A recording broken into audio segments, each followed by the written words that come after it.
Resilience Law Academy. Let's discuss about DV Act, Protection of Women from Domestic Violence Act.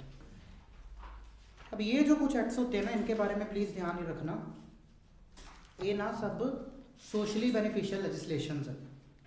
मतलब एक society ਦੇ ਇੱਕ particular class ਨੂੰ target ਕਰ ਰਹੇ ਔਰ ਉਹਨਾਂ ਨੂੰ ਪ੍ਰੋਟੈਕਟ ਕਰ ਰਹੇ ਬੇਸਿਕਲੀ। ਪੋਕਸੋ ਹੋ ਗਿਆ, ਡੀਵੀ ਐਕਟ ਹੋ ਗਿਆ, ਉਹਨਾਂ ਨੂੰ सोशली बेनिफिशियल लेजिस्लेशन जिमें 125 CRPC है, that is also socially beneficial legislation. Women को मेंटेनेंस प्रोवाइड करवाना है ना। एक मैंने आपको ये जजमेंट लिखवा दी थी, anti versus VT, passing reference से दसी होनी है। हूँ इस केस की हुआ जो हसबैंड है उन्हें अपनी वाइफ के अगेंस्ट एप्लीकेशन फाइल की see under DV act. Applicant can never be a male, वो हस्बैंड कभी भी नहीं हो सकता, ओनली वुमेन। तो it is a gender biased law, not gender neutral law.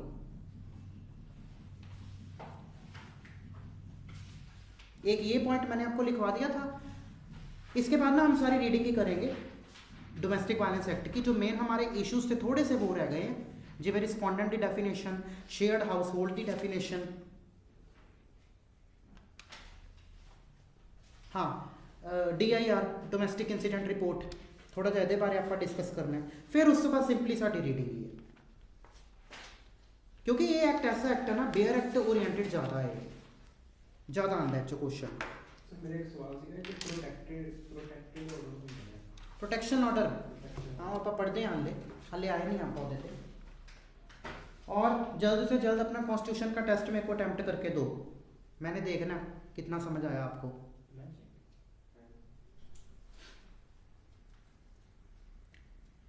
ये बता दिया था application under section 12 of the act can be amended but not under CPC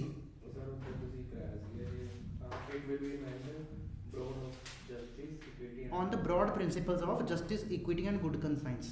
now tell me, ਅਸੀਂ ਇਹਨੂੰ CPC ਦੇ ਅੰਡਰ ਕਿਉਂ ਨਹੀਂ ਅਮੈਂਡ ਕਰਦੇ? 6-17 ਚ ਆਰਡਰ 6 ਰੂਲ 17 ਚ ਕਿਉਂ ਨਹੀਂ ਅਮੈਂਡ ਕਰਦੇ? Answer me, why the application under the Domestic Violence Act filed by the complainant woman, if she wants to make an amendment, why we are not amending it under the principles of order 6 rule 17 amendment of pleadings? Why? Again nature of the act की है, civil है, लेकिन क्या हम इसको strictly civil बोलते हैं? No, क्योंकि इसमें बेशक सिविल रेमेडी प्रोवाइड करना है, पनिशमेंट नहीं होती अच्छे, protection order, monetary order, custody order ये सब हो गए, लेकिन सिविल रेमेडी आप प्रोवाइड वो नहीं, आप पनिशमेंट नहीं प्रोवाइड करते, लेकिन प्रोसीजर सारा क्रिमिनल प्रोसीजर वाला ही फॉलो करते हैं। So that is why it is called as quasi civil और क्वासी क्रिमिनल। तो होली इस पे जो प्रिंसिपल्स हैं CPC के, सिविल प्रोसीजर कोड के एप्लीकेबल नहीं होते। तो अगर उसको एप्लीकेशन अमेंड करनी है वाइफ को, तो अगर मान लो कोई लॉ साइलेंट है, कहाँ पे होती है फिर? Justice, equity and good conscience के बेसिस पे हम अमेंडमेंट करते हैं। ऑर्डर 6 रूल 17 ਦੇ ਵਿੱਚ ਆਪਾਂ ਤਾਂ ਨਹੀਂ ਕਰਦੇ क्योंकि ਜਿਹੜੀ proceedings under the DV act है, they are not purely civil और purely criminal, they are partially civil and partially criminal, और you can say it quasi civil और क्वासी क्रिमिनल। हम रेमेडीज इसमें सिविल नेचर की देते हैं, लेकिन प्रोसीजर क्या अडॉप्ट किया हमने? Criminal procedure. बस यही तो हुआ था हमारा लास्ट पॉइंट। ये करवाता सीगा 468 CRPC और 514 BNSS, ये एप्लीकेबल है कि नहीं? चलो ये नहीं होया। देखो एक प्रोविजन है, there is something called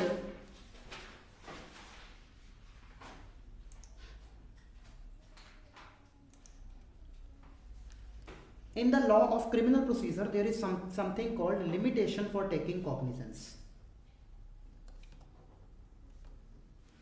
limitation for taking cognizance. बताइए प्लीज कॉग्निजेंस क्या होता है? मैंने कितनी बारी क्लास में आपको बताया हो, what is the meaning of cognizance? हाँ जी, वो तो कॉग्निजेबल होता है। मैं कॉग्निजेंस पूछा, what is the meaning of taking cognizance by the magistrate? Decide करना कि ये केस के चलना चाहिए। हाँ, he applies his judicial mind that whether to take the further proceedings और नॉट। किसके ऊपर लगाता है अपना जुडिशियल माइंड? हाँ केस के भी केड़ी चीज़ दे उत्ते बेटे कॉग्निसेंस हमेशा क्रिमिनल चाहिए होंदा, सिविल च कभी भी कॉग्निसेंस नहीं होंदा। केड़ा चलान उन्होंने प्रॉपरली बोलो, पुलिस रिपोर्ट FIR केस दे विच, ठीक है, चार्जशीट दे उत्ते जिहड़ा मैजिस्ट्रेट है वो अपना जुडिशियल माइंड अप्लाई करता है कि वैदर टू टेक और इनिशिएट द फर्दर प्रोसीडिंग्स और not. That is the point where he is set to commit where he is set to take the cognizance. ਅਸੀਂ उस स्टैप ਤੇ ਮੰਨਦੇ ਹਾਂ कि ਇਹ कॉग्निजेंस ਉਹਨੇ ਲੈ ਲਿਆ। ਕਿਵੇਂ ਲਿੱਤਾ ਉਹਨੇ कॉग्निजेंस? क्या ਇਹਦਾ ਕੋਈ ਫਾਰਮਲ ਆਰਡਰ ਹੁੰਦਾ कॉग्निजेंस ਦਾ? क्या मैजिस्ट्रेट अपने स्टैनो ਨੂੰ डिक्टेट करवाएगा कि हाँ लिखो कॉग्निजेंस में लिखता है? नो।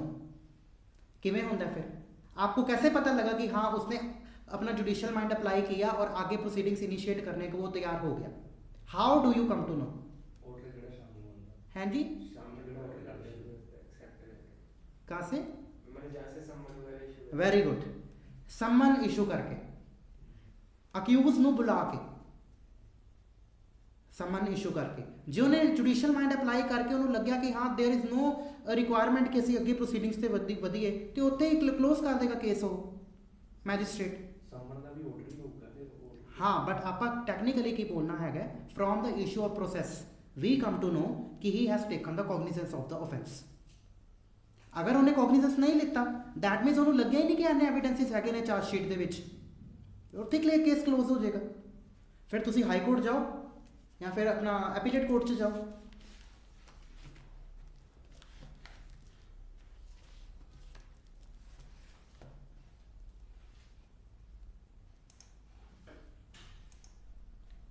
नोटिस चार्ज, हाँ जी नोटिस करके, नोटिस हुई सम्मन करके। नोटिस टेक्निकली नोटिस नहीं बोलते अपन, टेक्निकली हम बोलते हैं Bhupinder sir issue of process करके, जो आपने एग्जाम में लिखना है। नोटिस लिखोगे तो आपके जो चेकर्स होते हैं ना वहाँ पे यूनिवर्सिटीज़ के प्रोफेसर भी होते हैं, ठीक है, उन्होंने कई बार नहीं समझ आएगा नोटिस की होंगे, तो आप जो टेक्निकली वर्ड लिखा है BNSS में आप इशू ऑफ प्रोसेस लिखो, ठीक है, तो दैट इज मोर गुड। हाँ टेक्निकली कॉमन लैंग्वेज जजेस बोलते हैं नोटिस सारे बोलते हैं, लेकिन you stick to the bare act, आप लॉ के उत्ते स्टिक करना। Now there is something called limitation for taking cognizance कि कितनी देर तक तुसी अपना जुडिशियल माइंड अप्लाई करना है चार्जशीट के उत्ते। सो द क्राइटेरिया है it is given under section 514 of BNSS भारतीय नागरिक सुरक्षा संहिता। यहाँ पे इसका लिमिटेशन पीरियड गिवन है, जिमें कि लिमिटेशन एक्ट च होंदा है ना कि 3 साल दे विच तुसी सूट फाइल करना है from the date of cause of action.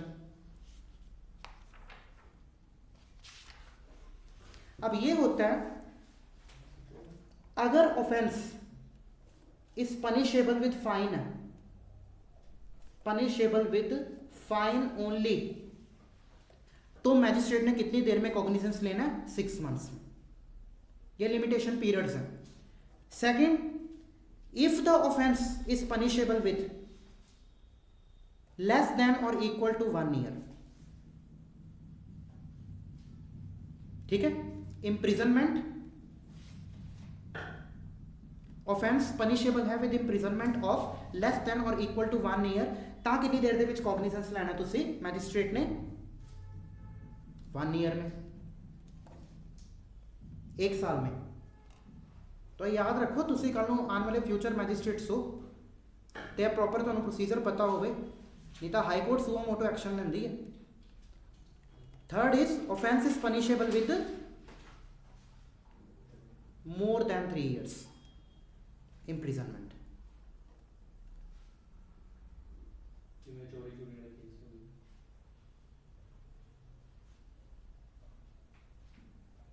Just a second, यहाँ पे लिखा है exceeding 1 year but not exceeding 3 years, यानी more than 1 year but not exceeding 3 years। यहाँ पे आपको कॉग्निजेंस लेना है 3 years में। हाँ, imprisonment offense is punishable with imprisonment of more than 1 years but not exceeding 3 years।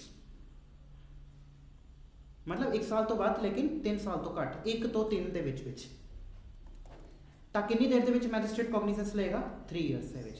ਲੇਕਿਨ ਮੰਨ ਲਓ if the offence is punishable with more than 3 years, ऐसा भी होता है जिमें कि रेप ही हो गया 7 साल की सज़ा, it is more than 3 years. तो रेप के केसिस के चार्जशीट आई कितनी देर के कॉग्निजेंस लेना, नो पीरियड ऑफ लिमिटेशन, जो मर्जी लो, ठीक है। But it should be reasonable, but it should be reasonable, ये गाइडलाइन है।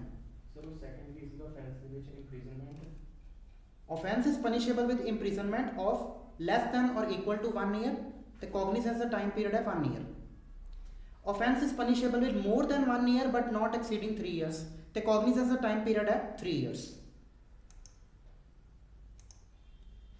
But if the offence is punishable with, ये BNSS में नहीं लिखा हुआ, ये चीज BNSS में नहीं लिखी हुई, आ वाली लेस देन और इक्वल टू 1 ईयर, आ लेस देन दा साइन होंदा है, इक्वल टू दा होंदा है,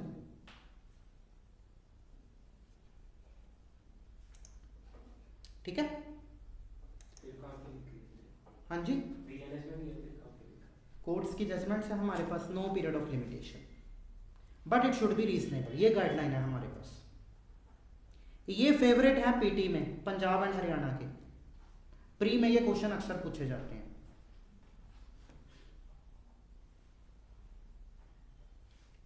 ठीक है।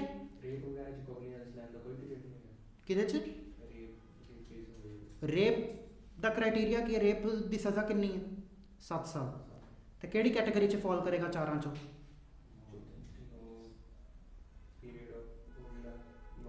चौथे वाले मोर दैन 3 ईयर्स, जेड़ा offence punishable with more than 3 years है, तो कितनी देर के कॉग्निजेंस लेना, no period of limitation, but it should be reasonable period, ठीक है। तो अगर तुहानू ऑप्शन दे विच आंदा it should be reasonable period, तो मार्क वो करना। अगर आंदा no period of limitation has been prescribed, वैसे यही आंदा हुंदा no period of limitation has been prescribed, तो उत्ते मार्क करना, ठीक है। मेन्स दे विच तुसीं लिख सकते हो, but it should be reasonable, ठीक है। नाउ द क्वेश्चन इज, ये वाले जो सारे प्रिंसिपल्स हैं, क्या application of section 12 DV act पे अप्लाई करते हैं कि नहीं, whether these principles are applicable on the application of section 12 of DV Act।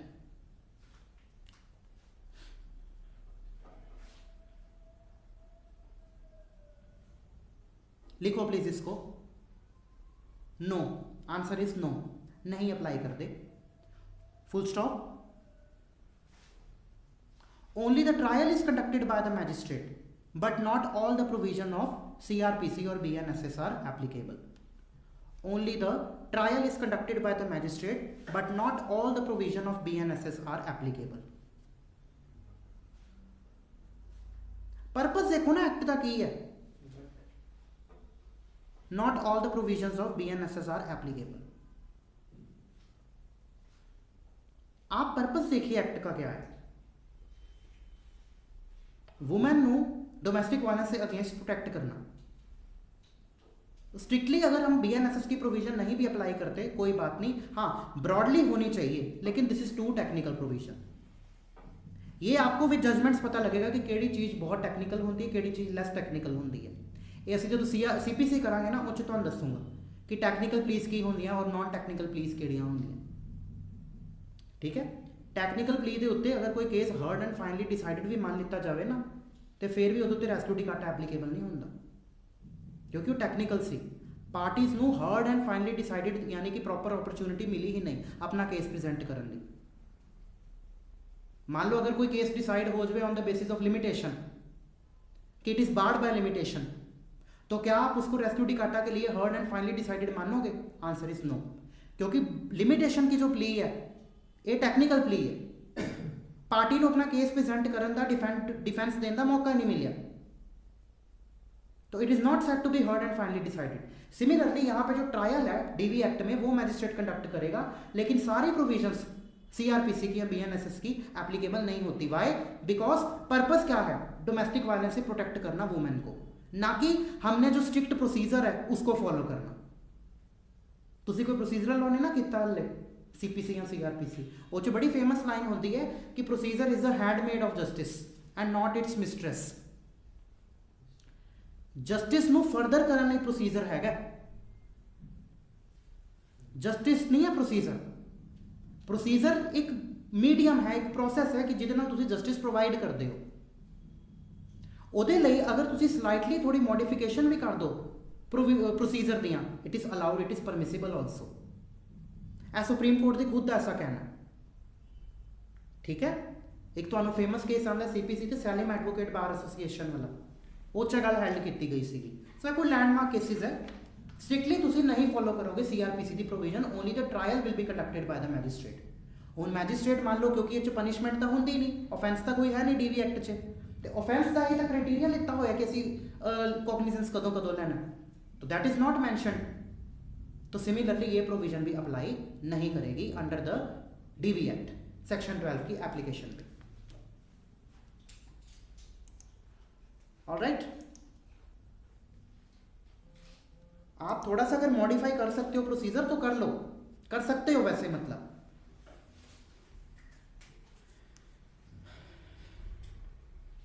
एक और प्री में पूछा गया क्वेश्चन है, क्या हम सेक्शन 12 DV एक्ट की एप्लीकेशन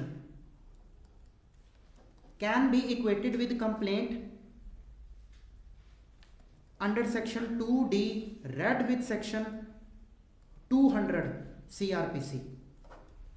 क्रिमिनल कंप्लेंट इतनी फाइल होती है 200 CRPC च, क्या DV एक्ट की एप्लीकेशन और complaint under section 200 CRPC same? Can these both be equated? क्या इन्हों तुसीं सेम मान सकते हो? कैन द एप्लीकेशन, पहली गल तो application, can this be equated with the complaint under section 2D read with section 200 of CRPC? Answer is no, it can not be equated. ये कुछ प्री के क्वेश्चंस हैं बेसिकली। अब इसमें ऐसा तैसा कोई मटेरियल है नहीं, कुछ इतनी इंपॉर्टेंट जजमेंट्स भी नहीं है, कुछ एक ऐसी जजमेंट्स हैं जिन्होंने लीगल प्रोविजन कोई बताया हुआ है, तो वो क्लास में करवाने का कोई मतलब नहीं बनता।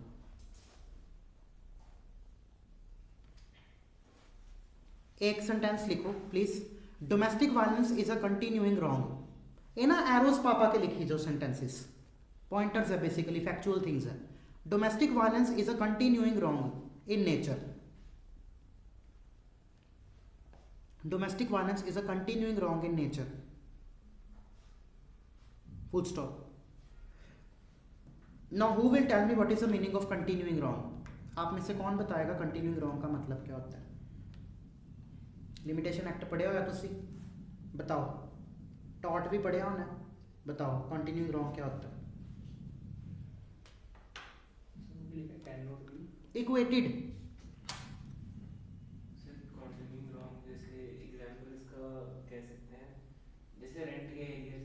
रेंट के एरियर्स है, हाँ ठीक है, क्योंकि उसका हर कॉज ऑफ एक्शन जो है हर बार रिन्यू होता है। हाँ वेरी गुड। जदों जदों वो वाला एक्ट कमिट होएगा एक new cause of action create होता है, न्यू लिमिटेशन पीरियड स्टार्ट होता है, that is called continuing wrong. Is domestic violence a continuing wrong?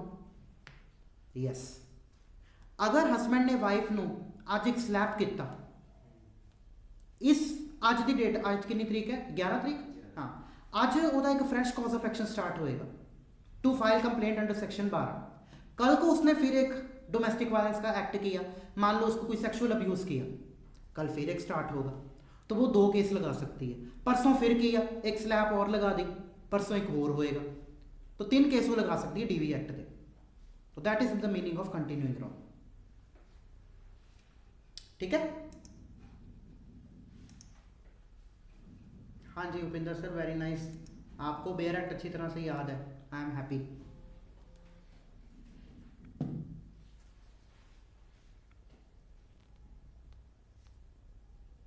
ठीक है, तो जब भी वायलेंस होगा एक new fresh period of limitation start होगा। और ये जो बातें कही गई है ना सारी, ये तीनों, एक तो मैंने आपको बताया 514 BNSS यानी लिमिटेशन फॉर टेकिंग कॉग्निजेंस, और एक जो बात मैंने बताई आपको, it can not be equated with complaint. Section 12 की एप्लीकेशन।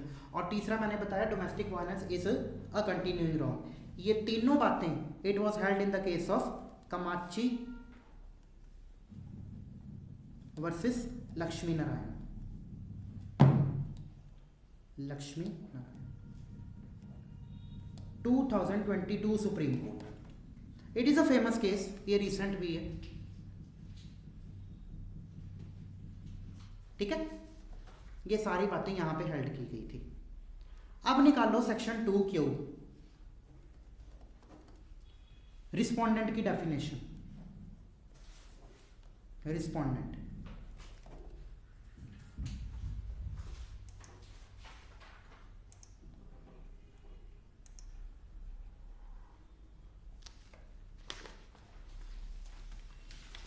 अब ये बहुत फेवरेट क्वेश्चन है प्री का। रिस्पोंडेंट 2Q निकालो direct. Respondent means any adult male person, याद रखना अडल्ट मेल लिखा, who is or has been in a domestic relationship with aggrieved person and against whom the aggrieved person has sought any relief under this act, provided that an aggrieved wife or female living in relationship in the nature of marriage may also file complaint against a relative of the husband or a male partner। अच्छा इतने तो लिखता respondent means adult mail.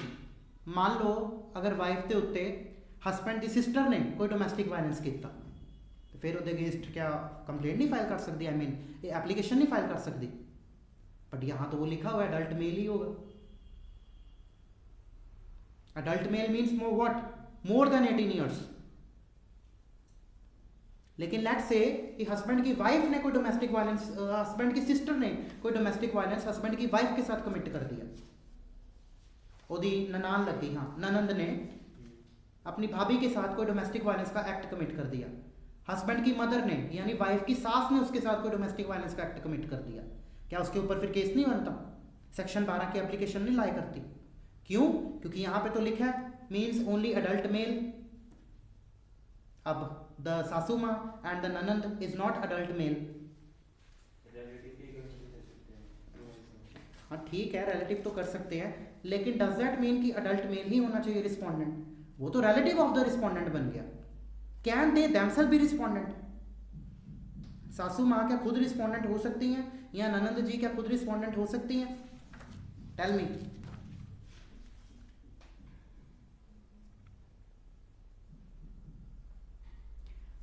ये जो adult male लिखा है ना, adult male, it is struck down as unconstitutional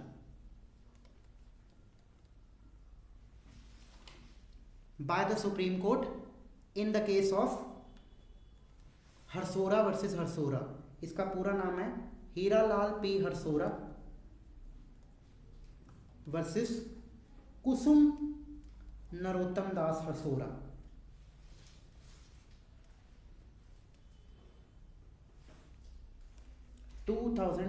supreme court, Hiralal P Harsora versus Kusum Narottam Das Harsora. लिखेगा इसमें भी थोड़ा सा please. Kusum Narottam Das Harsora 2016 supreme court.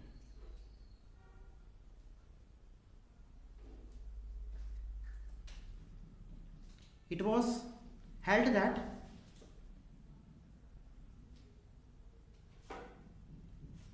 aggrieved person will always be a woman. Aggrieved person will always be a woman. Full stop. Further, the Supreme Court struck the phrase. The Supreme Court struck down the phrase adult male. The Supreme Court struck down the phrase adult male from the definition of respondent under section 2Q of PWDB Act. From the definition of respondent under section 2Q of PWDB Act. Full stop. Respondent inverted commas लिखना। Full stop. Respondent, put it in inverted commas, is a gender neutral term is a gender neutral term for the purpose of this act, for the purpose of this act, which includes both male and female, for the purpose of this act, which includes both males and females, which includes both males and females. Full stop. तो supreme court ने क्या कहा, aggrieved person women होगी हमेशा, और adult mail stuck down करता, respondent जो है वो मेल भी हो सकता है, फीमेल भी हो सकती है। ठीक है, सो ਇਹਦੇ ਵਿੱਚ ਇਹੀ ਟੈਕਨੀਕਲ ਇੱਕ ਪੁਆਇੰਟ ਸੀਗਾ, ਬਾਕੀ ਤਾਂ ਸੇਮ ਡੈਫੀਨੇਸ਼ਨ ਹੈ ਰੀਡ ਕਰਨ ਵਾਲੀ, that you can do yourself also. थोड़ा पढ़िया करो, ਜਿਹੜੀ मैं गल कहना ना वो पढ़ना है, बस इतने तक ही नहीं ओके कर देनी। अब बेयर एक्ट को मैं क्या रीड करवाऊँ, मैं तो इश्यूज आपके सामने एड्रेस करूंगा ना, जिसमें से क्वेश्चन बनता है।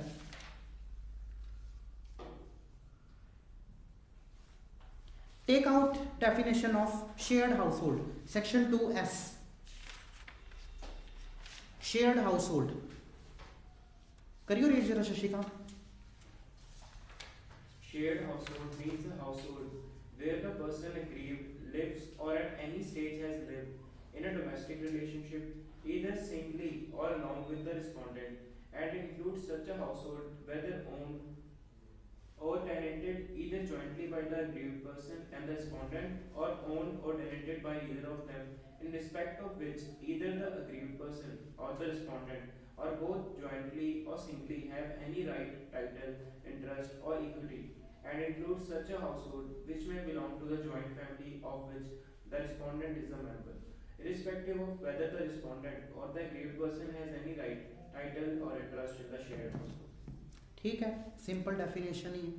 सो ਇਹਦੇ ਵਿੱਚ ਕੀ ਕਹਿਣਾ ਚਾਹ ਰਹੇ ਹੈ, ਸ਼ੇਅਰਡ ਹਾਊਸਹੋਲਡ ਉਹ ਹਾਊਸਹੋਲਡ ਹੋਏਗਾ ਜਿੱਥੇ ਅਗਰੀਵਡ ਪਰਸਨ ਰਿਸਪੋਂਡੈਂਟ ਦੇ ਨਾਲ ਇੱਕ ਡੋਮੈਸਟਿਕ ਰਿਲੇਸ਼ਨਸ਼ਿਪ ਦੇ ਅੰਡਰ ਰਹਿ ਰਿਹਾ ਹੈ, और include such household whether owned or tenanted either jointly by the aggrieved person and the respondent, यानी वो प्रॉपर्टी जिथे वो रह रहे हैं दोनों के नाम पे, मतलब वो दो ओनर्स है, or owned or tenanted by either of them in respect of which the either aggrieved person or the respondent or both jointly or singly have any right, title, interest or equity।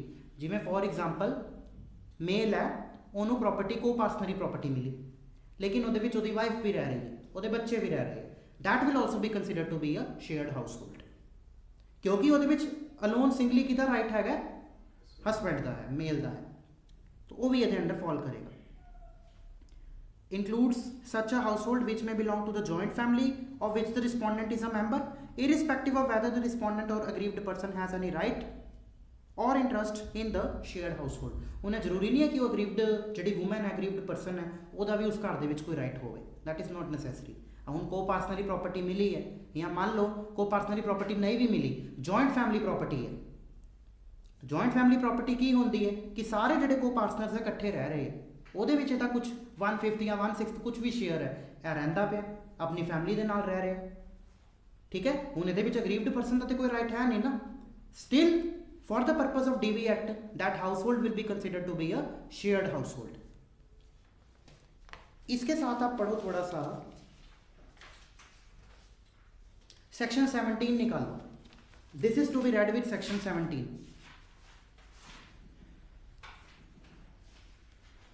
अब यहां से हमारी एक journey start होगी।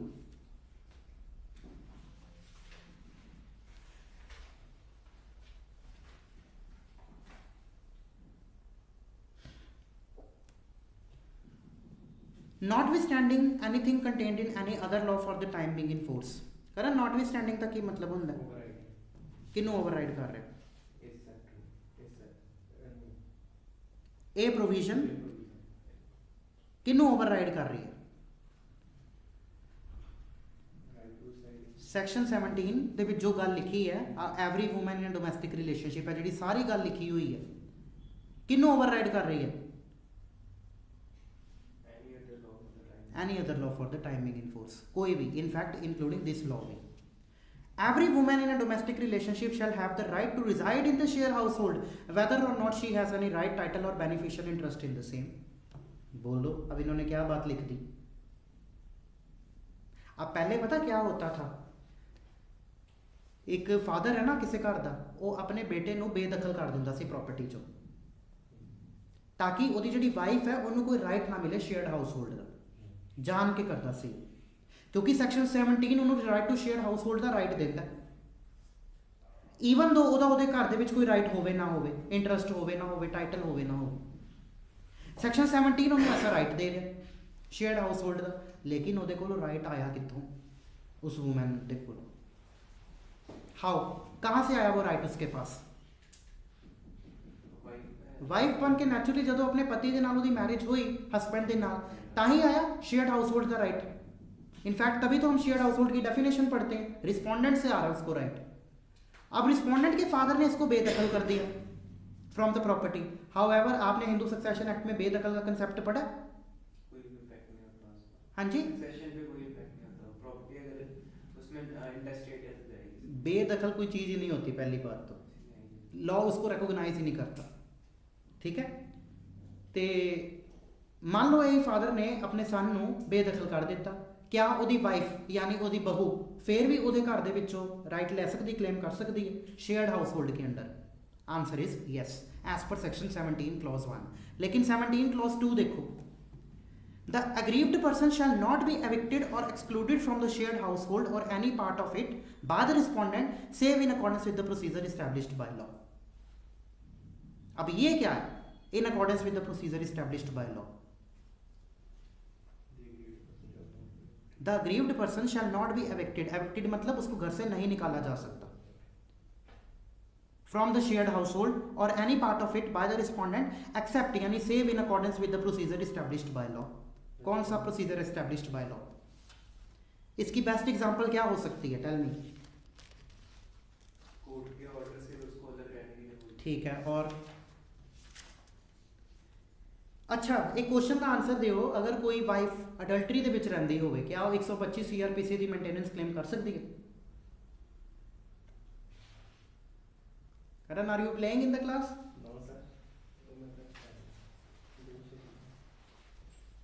दसो, एक wife जो कि अडल्टरी ਦੇ ਵਿੱਚ रह रही है, क्या वो 125 सीआरपीसी ਦੇ ਵਿੱਚ मेंटेनेंस क्लेम कर सकती है?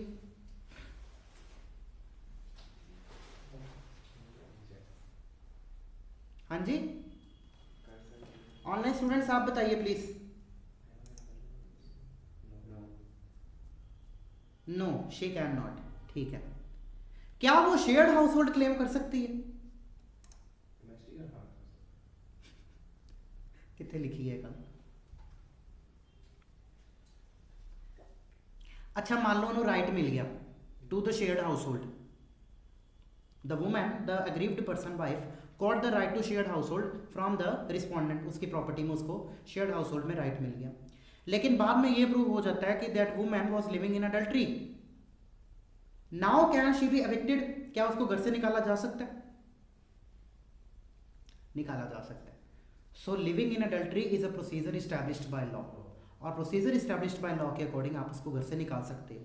This can be one example.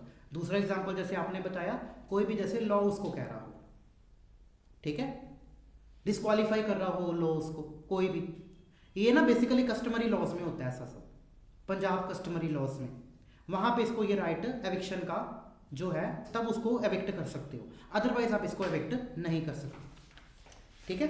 तो पहले इसकी रेलेवेंस क्या थी कि एक फादर अपने सन ਨੂੰ ਬੇਦਖਲ ਕਰ ਦਿੰਦਾ ਹੁੰਦਾ ਸੀ ਤਾਂ ਕਿ ਉਹਦੀ ਵਾਈਫ ਦਾ ਕੋਈ ਰਾਈਟ ਨਾ ਕ੍ਰੀਏਟ ਹੋ ਜਾਏ, ठीक है। लेट्स सी थोड़ी सी कंपैरेटिव स्टडीज की। She can claim maintenance, Balkaram sir, a wife living in adultery can she claim maintenance under section 125 CrPC और 144 बीएनएसएस? ध्यान से पढ़ना एक बारी। अब इस पॉइंट के ऊपर थोड़ी सी जजमेंट्स लिखो। एस के Batra versus Tarun Batra, 2006 supreme court. S के बत्रा वर्सेस तरुण बत्रा। हाँ, फ्यू जजमेंट्स अलाउड है, वो मेरे को पता है, but as a general rule जो लिखा हुआ है वो क्या है? 2006 सुप्रीम कोर्ट।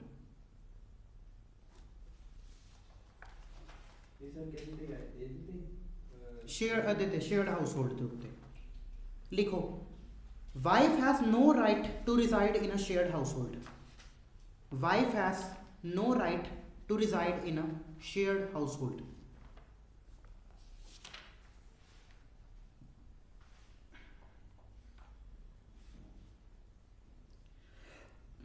144 क्लॉज 4 देखना प्लीज एक बारी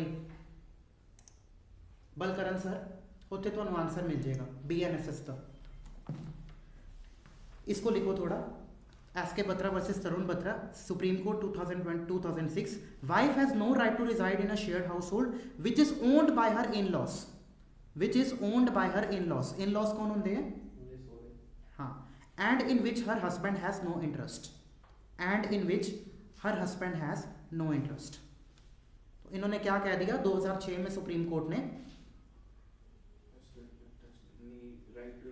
वाइफ का कोई राइट नहीं है shared household the which to reside ठीक है which is owned by her in laws यानी वो जी प्रॉपर्टी है वो सोहरिया की उन्होंने नाम पे है उस पर इसका कोई शेयर्ड हाउस होल्ड का राइट नहीं बनता लेकिन इस जजमेंट को सुप्रीम कोर्ट ने ओवर रूल कर दिया overruled in Satish Ahuja versus Sneha Ahuja 2020 supreme court very very very very important for men's Satish Ahuja versus Sneha Ahuja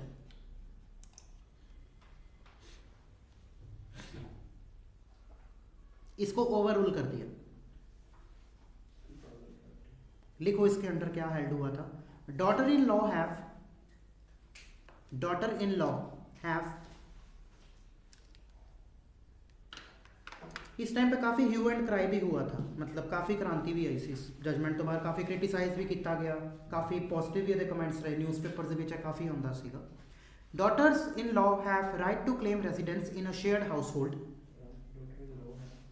right to claim residence in a shared household against her in-laws daughter-in-law have right to claim residence in a shared household against her in-laws irrespective of the fact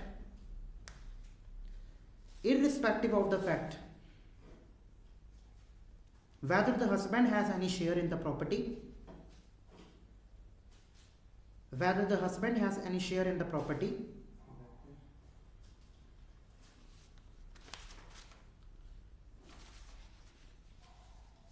has any share in the property until an alternative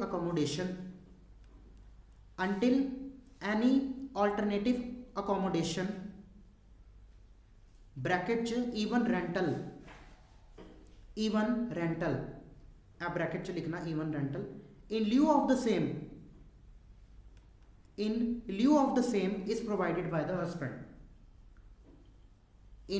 same is provided by the husband so means what until an alternative accommodation even rental in lieu of the same is provided by the husband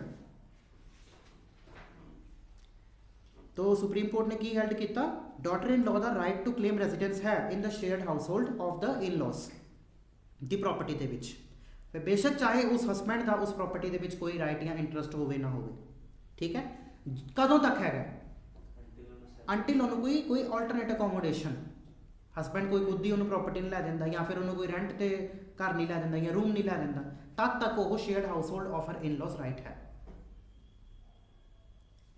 please sit straight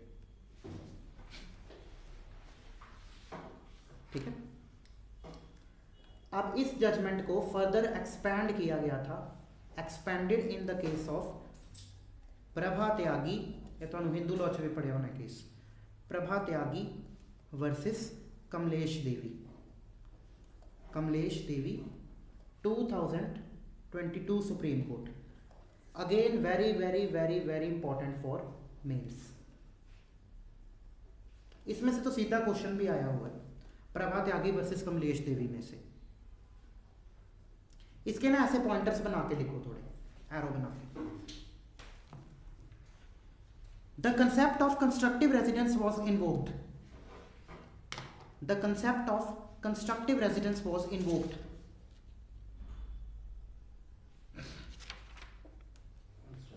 Residence was invoked. Full stop.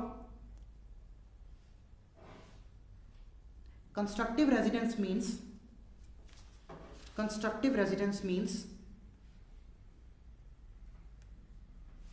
deemed to be residence. Constructive residence means deemed to be residence. Deemed to be residence.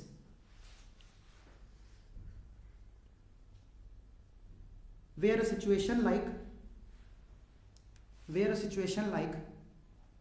the husband has kept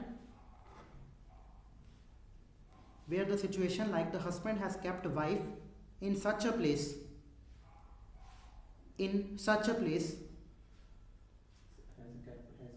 the wife in such a place where the shared household is treated like constructive residence. Where the shared household is treated like constructive residence.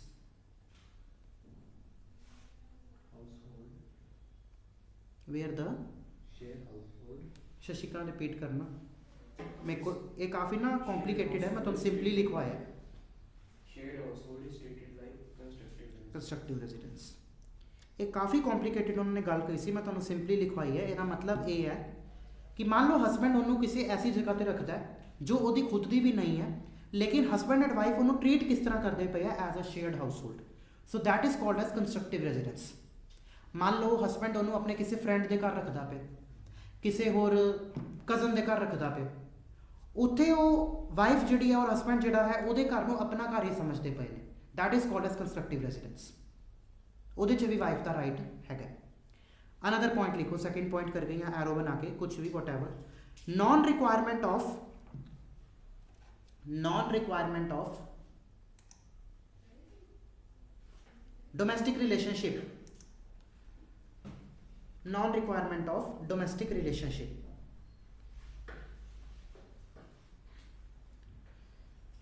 तो domestic relationship हमने पढ़ा, कौन सा होता है? Shared household और domestic relationship. Very bad. नहीं मैं मतलब 2-3 दिन दी ऑफ ते सी तो तुसी रिवाइज भी नहीं किया. Domestic sir I husband wife में हस्बैंड वाइफ. हाँ तो फिर बोलो ना कि की लिखा प्रॉपर डेफिनेशन जरा देखो. हस्बैंड वाइफ लिखा भी है उत्ते. relationship between two persons who is or has lived in a shared household. और relationship in the nature of marriage है भी लिखी है गल. ਉਹਦੀ भी कोई रिक्वायरमेंट नहीं है. ਵਾਈਫ ਨੂੰ ਇਹ ਵੀ ਪ੍ਰੂਫ ਕਰਨਾ ਨਹੀਂ ਜ਼ਰੂਰੀ ਹੈਗਾ ਕਿ ਸਾਡੇ ਵਿੱਚ ਕੋਈ ਡੋਮੈਸਟਿਕ ਰਿਲੇਸ਼ਨਸ਼ਿਪ ਸੀਗਾ, ਤਾਂ ਵੀ ਉਹ ਰਾਈਟ ਟੂ ਸ਼ੇਅਰਡ ਹਾਊਸਹੋਲਡ ਉਹਨੂੰ ਮਿਲ ਸਕਦਾ ਹੈ. ਵੈਰੀ ਵੈਰੀ ਇੰਪੋਰਟੈਂਟ ਜਜਮੈਂਟ ਹੈ ਪ੍ਰਭਾ ਤਿਆਗੀ ਦੇ ਵਿੱਚ, ਬੜੀ ਟਿਪੀਕਲ ਜੀ ਗੱਲਾਂ ਕੀਤੀਆਂ ਗਈਆਂ. ਠੀਕ ਹੈ, ਇੱਕ ਹੋਰ ਲਿਖੋ third point. Right of shared household to widow. Right of shared household to widow against her in laws. Right to shared household to widow against her in loss.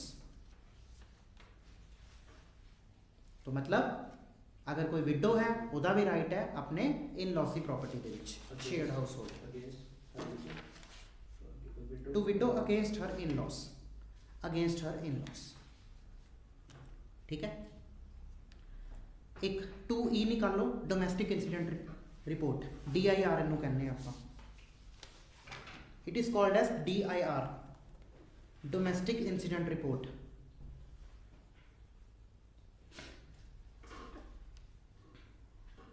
पढ़ो की लिखा है करण, तुसी पढ़ोगे. Section 2 clause E. Domestic incident report means a report made in the prescribed form on receipt of a complaint of domestic violence from an aggrieved person. ਇਹ ਕਿਹੜੇ farm ਹੈਗਾ ਆ ਦੇਖ ਲਓ ਤੁਸੀਂ. It is rule 5 form number 1. ਇਹ farm ਦੇ ਵਿੱਚ TIR ਹੁੰਦੀ ਹੈ. ਰੂਲ 5 ਕਿਹੜੇ rules? DV rules, domestic violence rules. Rules ਵਾਲਾ ਬੇਰ ਐਕਟ ਹੈ ਤੁਹਾਡੇ ਕੋਲ? ਦੇਖੋ ਰੂਲਸ ਹੈਗੇ ਅੱਛੇ. ਇਹਦਾ ਫਾਰਮ 1 ਚੈੱਕ ਕਰੋ. प्लीज सी, अगर आपके पास रूल्स वाला बेयर एक्ट है तो उसमें आपको फॉर्म मिलेगा, है क्या? निकालो फिर उन्होंने, देखो, रीड करो थोड़ा। रूल्स का कितना निकलना सर? रूल 5 डोमेस्टिक मिल गया, ओपन दैट और प्लीज सी किवें होती है DIR, डोमेस्टिक इंसिडेंट रिपोर्ट। ਜਦੋਂ वाइफ कंप्लेनेंट है वो DIR यानी इंफॉर्मेशन सप्लाई करती है तो ਉਹਦੇ ਤੇ DIR बनती है, डोमेस्टिक इंसिडेंट रिपोर्ट। मिल गई? देख ली किदां दी होंदी है? शशिकांत मिल गई?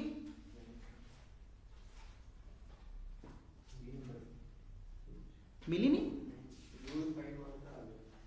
फॉर्म नंबर 1 देखो,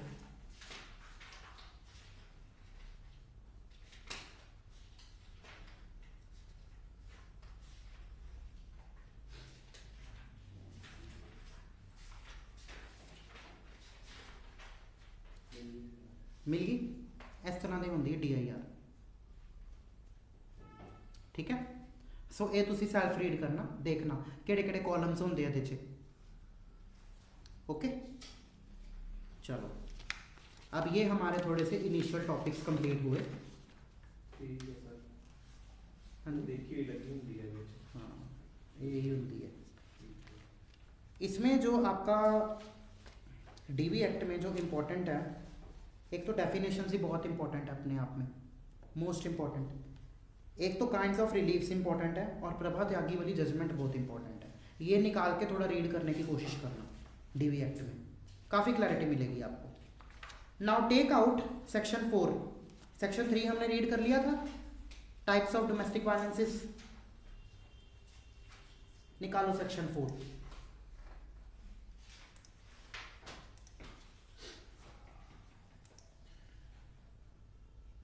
इसमें ज़्यादा ही मैंने टाइम लगा दिया, इतना बड़ा है नहीं एक्ट वैसे, ये small act. Information to protection officer and exclusion of liability of informant. जेड़ा इन्फॉर्म करने वाला है, क्या ਉਹਦੇ उत्ते कोई लाइबिलिटी बनेगी? देखो, any person who has reason to believe, देखो क्राइटेरिया की है, रीजन टू बिलीव प्रूव नहीं करना। रीजन टू बिलीव का की मतलब होंदा है, थोड़ा जा भी शक है that an act of domestic violence has been or is being or likely to be committed may give information about it to the concerned protection officer। कई बार की होंदा आस पड़ोस वाले ना डोमेस्टिक वायलेंस की रिपोर्ट प्रोटेक्शन ऑफिसर ਨੂੰ ਦਿੰਦੇ ਹੁੰਦੇ ਆ। प्रोटेक्शन ऑफिसर थाने ਦੇ ਵਿੱਚ ਹੁੰਦੇ ਆ नॉर्मली, ठीक है।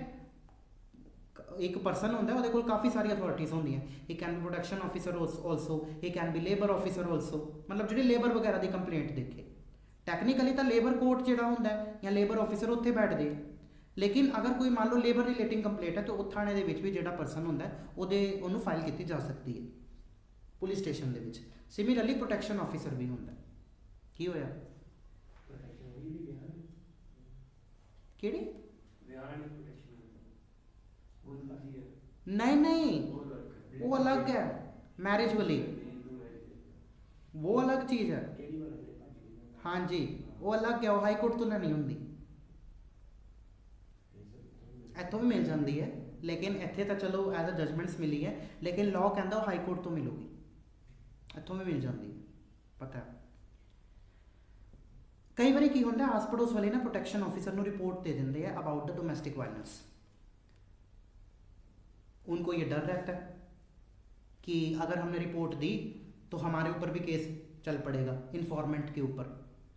उसी के लिए ये बेनिफिट दिया हुआ है कि इन्फॉर्म करने वाले की कोई भी लाइबिलिटी नहीं होएगी, ठीक है।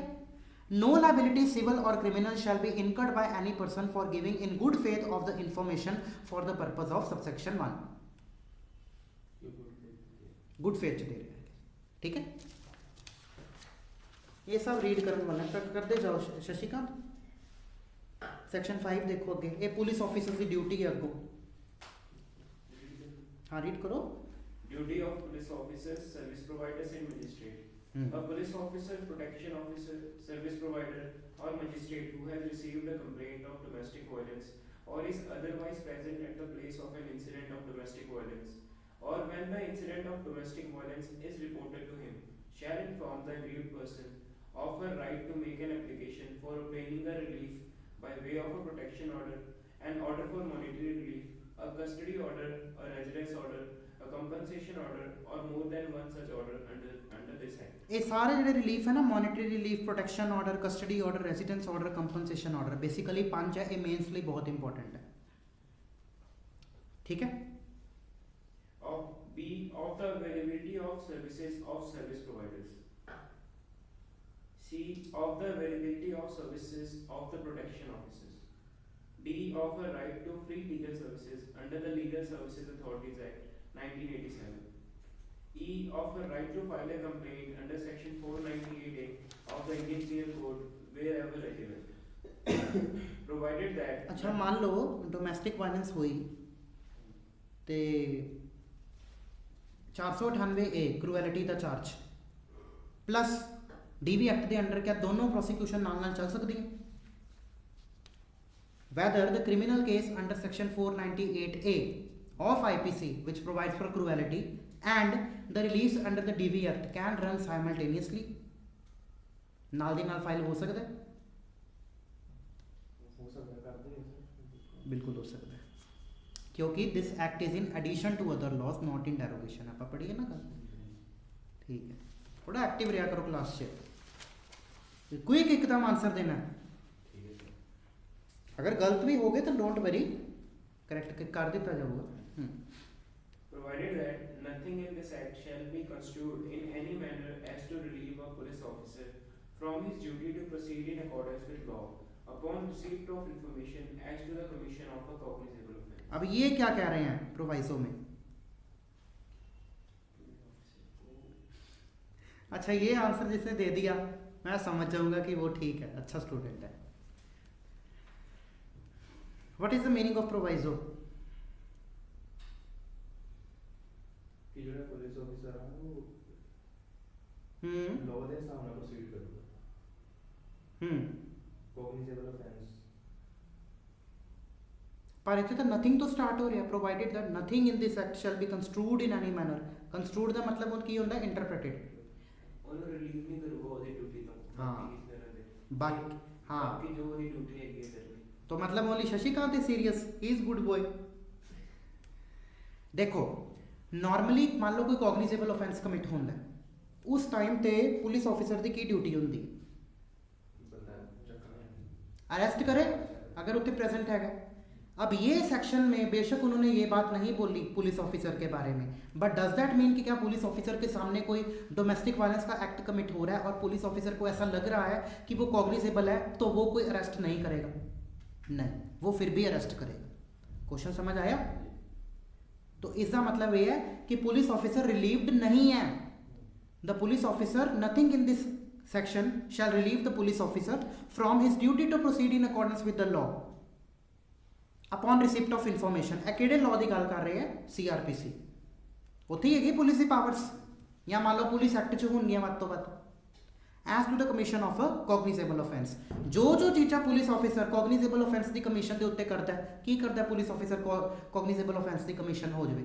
ਮੰਨ ਲਓ ਪੁਲਿਸ ਆਫਿਸਰ ਦੇ ਸਾਹਮਣੇ ਮਰਡਰ ਕਮਿਟ ਹੋ ਗਿਆ, ਹੋਰ what all things does he do if any cognizable offence is committed in his presence? ਉਹ ਵੀ ਤਿਆਰ ਕਰਦੇ ਚਾਰਜ ਸ਼ੀਟ। Very good. ਹਾਂ, ਇਹਨੂੰ ਆਪਾਂ ਚਾਰਜ ਸ਼ੀਟ ਨਹੀਂ ਕਵਾਂਗੇ, he will take over the investigation proceedings। वो इन्वेस्टिगेशन कंडक्ट करेगा, ठीक है। 157 ऑफ CRPC ये पढ़िया होना तुसी सारी गल्लां, ठीक है। तो बेशक ਇਹਦੇ ਵਿੱਚ प्रोटेक्शन ऑफिसर या सर्विस प्रोवाइडर ਦੇ ਬਾਰੇ ਗੱਲ ਕੀਤੀ ਗਈ ਹੈ। ਇਹ ਸਾਰੀ ਉਹਨਾਂ ਦੀ ਡਿਊਟੀਜ਼ ਹੈ ਮੈਜਿਸਟ੍ਰੇਟ ਦੀਆਂ ਕਿ ਇਹ ਵੂਮਨ ਨੂੰ ਦੱਸਣਾ ਅਗਰੀਵਡ ਪਰਸਨ ਨੂੰ, ਲੇਕਿਨ ਇਸ ਦਾ ਮਤਲਬ ਇਹ ਨਹੀਂ ਕਿ ਪੁਲਿਸ ਆਫਿਸਰ ਵੀ ਆਪਣੀ ਡਿਊਟੀਜ਼ ਨਹੀਂ ਪੂਰੀਆਂ ਕਰੇਗਾ। He will also perform his duties. Section 6 please करो read. Duties of shelter homes. जी। If an aggrieved person or on her behalf a protection officer or a service provider requests the person in charge of a shelter home to provide shelter to her, such person in charge of the shelter home shall provide shelter to the aggrieved person in the shelter home. ठीक है। तो shelter home की होता है basically कोई भी ऐसी place, safe place जिथे वूमेन ਨੂੰ ठीक लगे। duties of medical facilities. ਇਹ ਤੁਸੀਂ ਸੈਲਫ ਰੀਡ ਕਰਨਾ। ਆ ਦੇਖੋ ਤੁਹਾਨੂੰ ਨਾ ਕੁਐਸਚਨ ਇਸ ਤਰ੍ਹਾਂ ਆਉਂਦਾ, power and duties of protection officer service provider etcetera. ਪੂਰੇ ਚੈਪਟਰ ਦਾ ਨਾਮ ਹੀ ਉਠਾ ਕੇ ਉਹ ਪਾ ਦੋਗੇ। Chapter 3 what are the powers and duties of protection officer service providers etc। ठीक है, वो ही तुसी लिखना सब।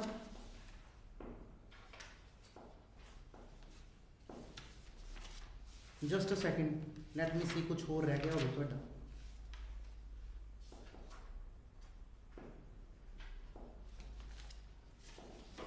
सर्विस प्रोवाइडर्स कौन होते हैं, डेफिनेशन देख लो इसकी थोड़ी सी। मीन्स एनी एंटिटी, 2R में means any entity registered under sub clause 1 of section 10।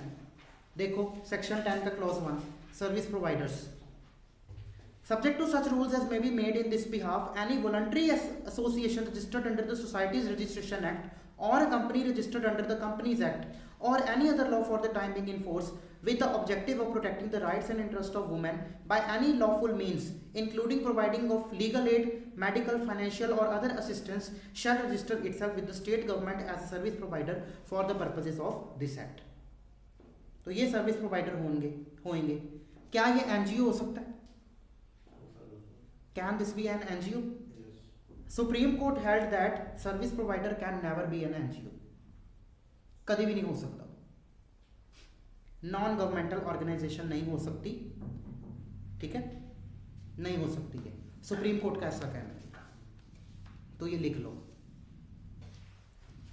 Service provider can not be NGOs.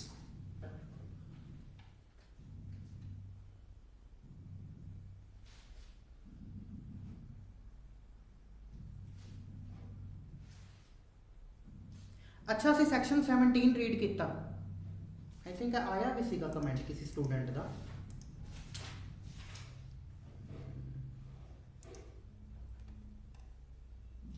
हाँ भूपिंदर सर का। सैक्शन 17 क्लॉज 2 आप रीड किया जिथे वूमन को कोई एविक्ट नहीं कर सकता, she can not be evicted. क्यों? क्योंकि वो देखो right to shared household है in the property of her in laws. आप देखा प्रभा त्यागी वाली जजमेंट और स्नेहा आहूजा वाली जजमेंट। अगर मान लो उन्होंने एविक्ट कोई कर दिता जाता है, ਉਹਦੇ इन लॉज ही एविक्ट कर देंगे, what is the relief she has, उसके पास कौन सा रिलीफ है अगर उन्होंने घर दे विचों कढ़ दिता जाता, एविक्ट कर दिता जाता?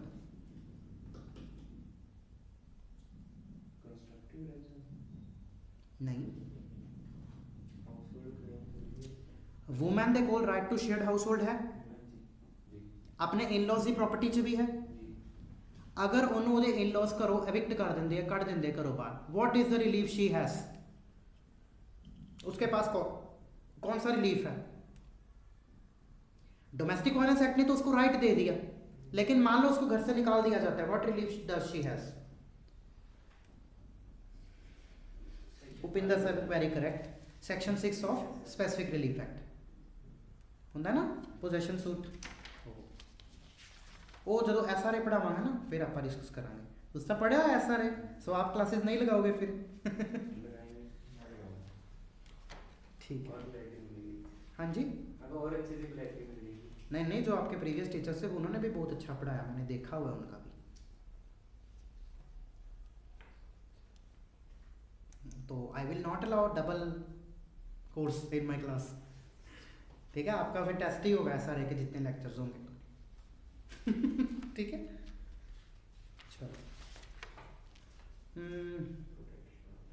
चो थोड़ा मार्क कर लो। सेक्शन 18 इंपॉर्टेंट है, 19 इंपॉर्टेंट है, 20 बहुत इंपॉर्टेंट है। 20 आप रीड भी करते हैं। 18, 19, 20 is very very important. 21, 22 is important. बाकी सब रेसिडुअरी प्रोविजंस है। 26 इज इंपॉर्टेंट। 25 प्रीली बहुत इंपॉर्टेंट है। 25 प्रीली, 26 भी बहुत इंपॉर्टेंट है। हम 20 रीड करते हैं, मॉनेटरी रिलीफ, ये सब बाकी खुद पढ़ने वाले हैं। There is no point in reading this provisions and wasting the time, ये आपको वन गो में पता लग जाएगा। और हाँ, कॉन्स्टिट्यूशन के मैंने जो आपको टॉपिक्स बताए थे खुद से पढ़ने वाले, पढ़ रहे हो आप साइड बाय साइड? हाँ तो लगाओ फिर, निकाल लो section 20। It is monetary relief. Monetary मतलब क्या होता है? मनी।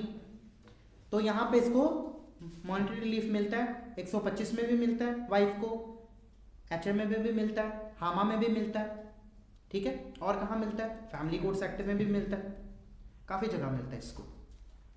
की होया करण?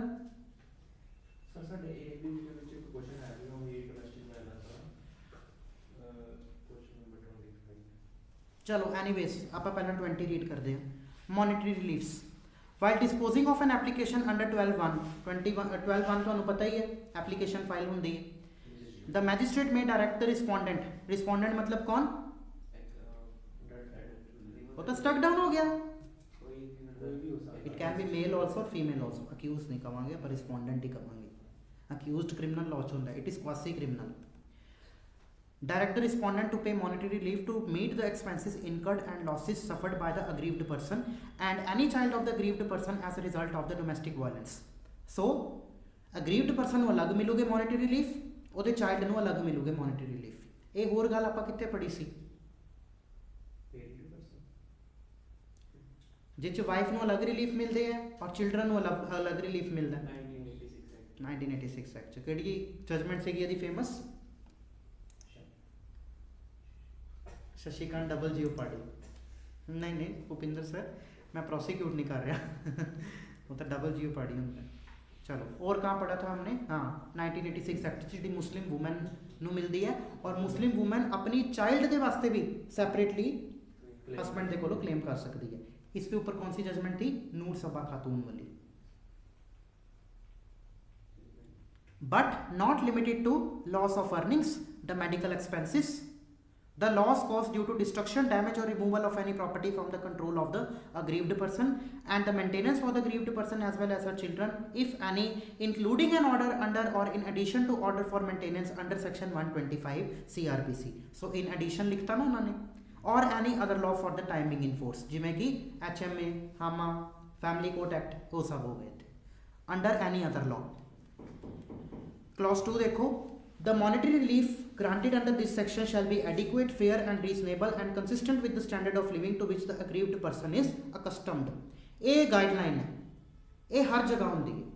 हिंदू मैरिज एक्ट च भी होंगी है, हामा च भी होंगी है, फैमिली कोर्ट्स एक्ट च भी होंगी है कि किन्नी उन्होंने मेंटेनेंस अवॉर्ड करांगे ਜਿਹੜੀ ਉਹਦੇ ਸਟੈਂਡਰਡ ਆਫ ਲਿਵਿੰਗ ਦੇ ਅਕੋਰਡਿੰਗ ਹੋਵੇ। ਔਰ ਕਿਹੜਾ ਸਟੈਂਡਰਡ ਆਫ ਲਿਵਿੰਗ? ਜਦੋਂ ਉਹ ਖੁਦ ਐਜ਼ ਅ ਮੈਟਰੀਮੋਨੀਅਲ ਹੋਮ ਦੇ ਵਿੱਚ ਇੰਜੋਏ ਕਰਦੀ ਸੀ। ਇੱਥੇ ਕੀ ਆਏਗਾ? ਸ਼ੇਅਰਡ ਹਾਊਸ ਹੋਲਡ ਦੇ ਵਿੱਚ ਇੰਜੋਏ ਕਰਦੀ ਸੀ। to which the aggrieved person is accustomed। आगे देखो, the magistrate shall have the power to order an appropriate lump sum payment or monthly payment of maintenance as the nature and circumstances of the case में require। अब जो lump sum payment होती है, क्या आप इसको एलिमनी बोलोगे? यहाँ पे जो लिखा है appropriate lump sum payment, की तुसी इन्हों एलिमनी बोलोगे?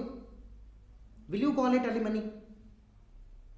एलिमनी भी तो lump sum ही होती है, फिर क्यों नहीं बोल सकते इसको एलिमनी? Sit straight.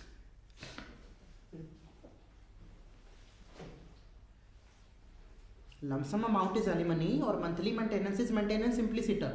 पढ़िया होना Hindu marriage act section 25। What is, why we are not calling it alimony? Why? The reason is very simple. अगर आपने थोड़ा ठीक से ढंग से पढ़ा हिंदू मैरिज एक्ट तो आपको पता होगा।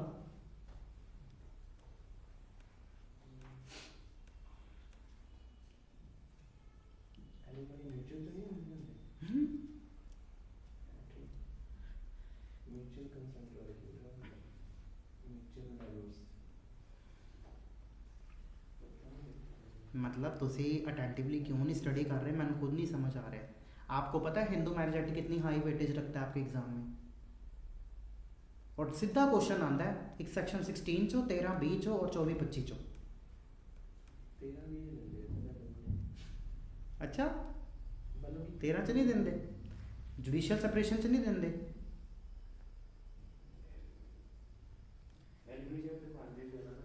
बताइए ऑनलाइन स्टूडेंट्स, ये जो 20 क्लॉज 3 में लिखा है order and appropriate lump sum payment, lump sum payment तो एलिमनी भी होती है, क्या आप इसको एलिमनी बोलोगे? Will you call it alimony?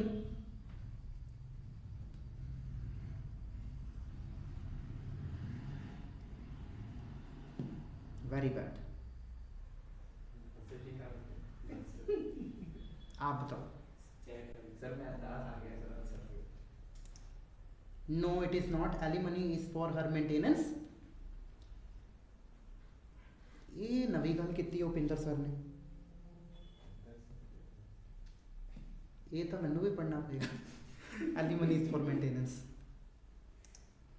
देखो याद रखना, जी एलिमनी है ना वो किसी भी डिग्री ते होंदी है, बेशक वो RCR की डिग्री होवे, जुडिशियल सैपरेशन दी होवे, डिवोर्स दी होवे, डिवोर्स बाय म्यूचुअल कंसेंट दी होवे, ठीक है।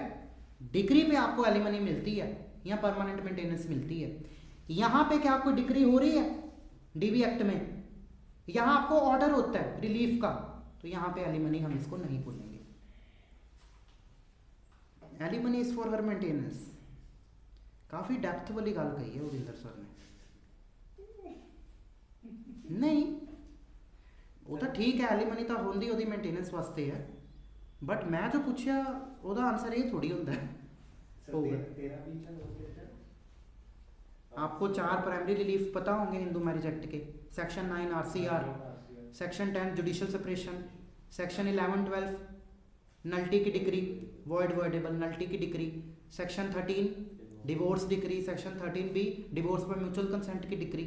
ये प्राइमरी बड़े रिलीफ्स होते हैं हिंदू मैरिज एक्ट में। यहाँ पे आपको परमानेंट एलिमनी और मेंटेनेंस मिलती है, और कुछ सबॉर्डिनेट रिलीफ्स भी होते हैं हिंदू मैरिज एक्ट में, जैसे आपका इंटरिम मेंटेनेंस 24, फिर custody of children, disposal of property, legitimacy of children, ये सब सबॉर्डिनेट रिलीफ्स ने।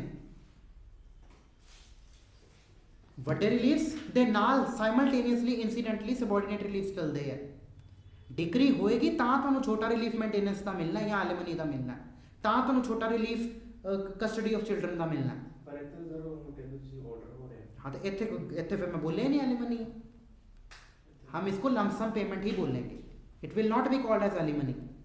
थोड़ा लिंक करके चलिया करो चीज़ों, कंसैप्ट नाल कंसैप्ट जोड़ो, इंटरलिंक करो, तब मैं बोलूँगा कि हाँ आप DGS के लिए एलिजिबल हो गए हो या PCS के लिए भी एलिजिबल हो गए हो, ठीक है। और ये कब आता है? Multiple time revisions. बार बार पढ़ो एक ही चीज को, सोचो उसके ऊपर। आपने कंसेप्ट को अपनाया ही नहीं, और जब मैंने क्वेश्चन पूछा वो आपका साथ छोड़कर भाग गया। कंसेप्ट, आप कंसेप्ट को अपनाओ, क्यों नहीं आंसर करोगे? अभी इंटरव्यू में भी आपसे पूछ सकते हैं, व्हाई नॉट।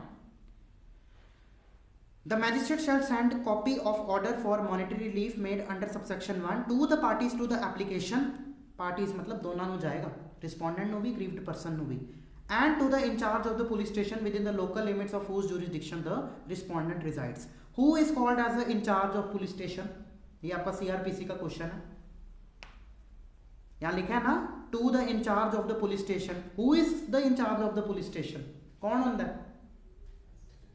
SHO होता है, स्टेशन हाउस ऑफिसर। वो ही इन्वेस्टिगेशन करता है या वो डिप्यूट कर देता है किसी ने। The respondent shall pay the monetary relief granted to the grieved person within the period specified in order. इसमें कोर्ट ना टाइम लिमिट भी लिखा देती है कि इन्ने टाइम दे विच तुसी रिलीफ पे करना है, मॉनेटरी रिलीफ पे करना है, ठीक है। Upon the failure of the payment of respondent to make payment in terms of the order under subsection 1, the magistrate may direct the employer or a debtor of the respondent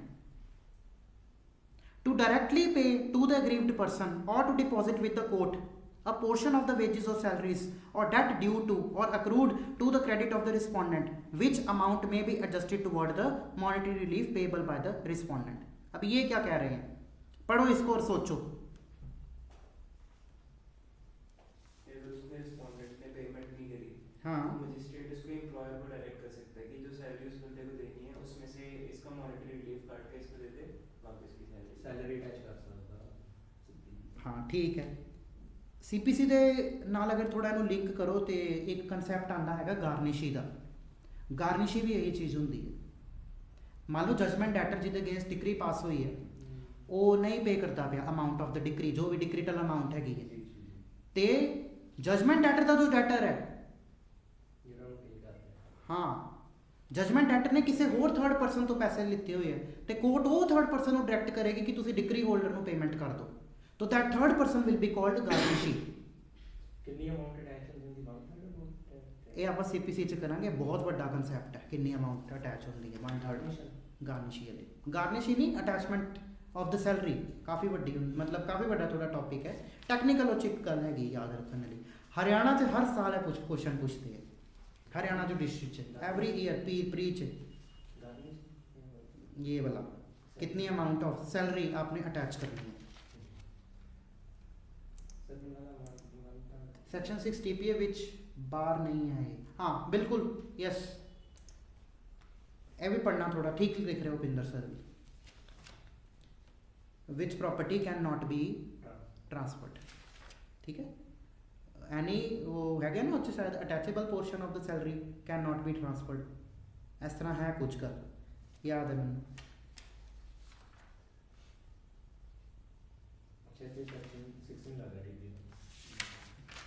ना देखना तुसी check करना हाँ that is your work आपने TPA पढ़ा recently मैंने नहीं पढ़ा अब एक और केस लिख लो प्लीज सेक्शन 20 के ऊपर एक केस है जगमोहन कश्यप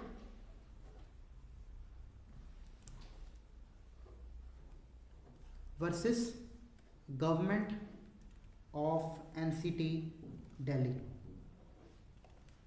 2022 दिल्ली हाई कोर्ट ये दिल्ली हाई कोर्ट की जजमेंट है एनसीटी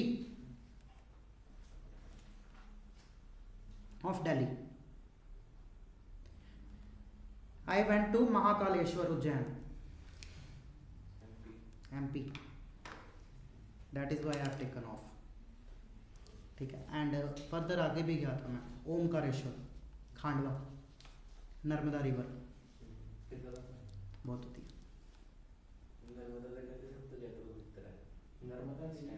नर्मदा रिवर वहाँ से मैं जल भी लाया हूँ पानी भर के लेकिन अफसोस वो लीक भी होता रहा ट्रैवलिंग में so that is why I have taken off ठीक है तो that was a beautiful experience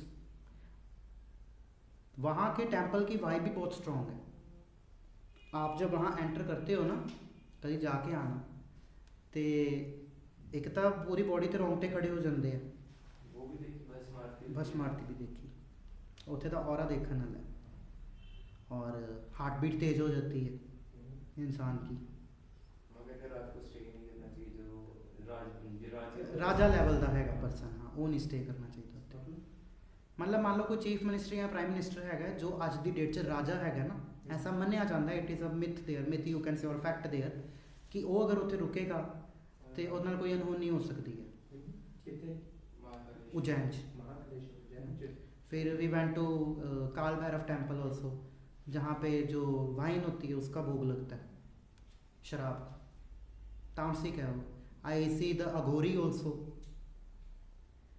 जो देव वेरी मतलब डरावना स्वरूप है उनका एक तो मेरे साथ ही खड़ा तो हो गया था बिल्कुल बस मारती हुई मैं फिर साइड पे निकल गया चलो लिखो प्लीज इसको right to claim maintenance under section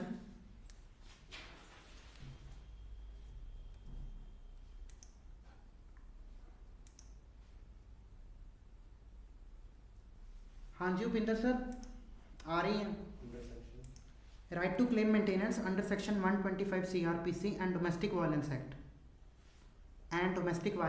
are not mutually exclusive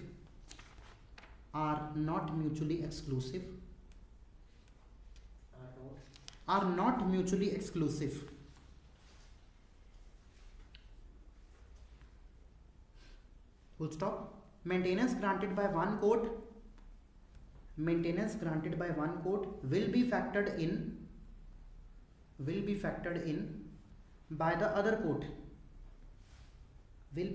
in by the other court before granting or refusing maintenance factored in by the other court before granting और रिफ्यूजिंग मेंटेनेंस। म्यूचुअली एक्सक्लूसिव का क्या मतलब होता है कि दोनों को हमने अलग अलग नहीं पढ़ना, साथ ही में पढ़ेंगे। दे आर म्यूचुअली इंक्लूसिव हैं। और रिफ्यूजिंग मेंटेनेंस, बिफोर ग्रांटिंग और रिफ्यूजिंग मेंटेनेंस, ठीक है। तो कोर्ट ने कहा कि हमने इनको म्यूचुअली एक्सक्लूसिव, एक्सक्लूसिव का मतलब होता है बिल्कुल अड अड करके, अलग अलग करके पढ़ना, वो नहीं हमने पढ़ना, रादर सबको हमने जॉइंटली पढ़ना, इकट्ठे। इंक्लूसिव है ये fundamental rights are mutually inclusive, IR Coelho वाली जजमेंट है ना। वैसे ही 125 CRPC and domestic violence act are mutually inclusive, they are not mutually exclusive. अलग अलग नहीं पढ़िया जाती।